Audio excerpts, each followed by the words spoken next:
Ya kai ka sa wannan mutum da ba ka samu kuwa. Ai ban gama bane ba. Na fara na ajiye. In an jima zan karasa. Okay shikenan.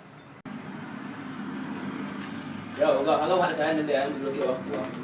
Wa to aini a lokacin ma da ya bani da kuɗi na saida. Saida kuma data ya mana. ka saida. Kai na saida data. Kayan na shi saida mai. Kayan na siyar.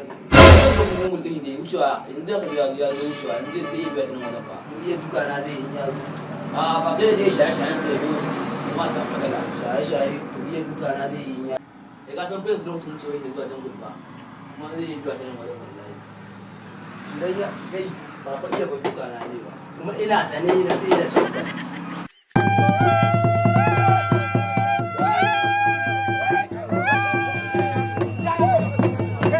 Ai ƙanina. Ta babban ya.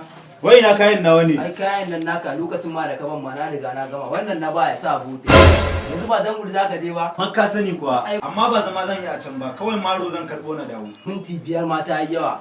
An riga an gama kayan. Dole ma amma kai babban ya ne. Dole ma.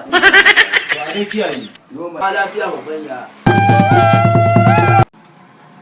Ga kai san hali shi magana in yi rawa ya kai. Haba. Kaga kai je ka tsaya mun a bakin kofar nan yana da yawa ko ka mun kiya. Sauri ba.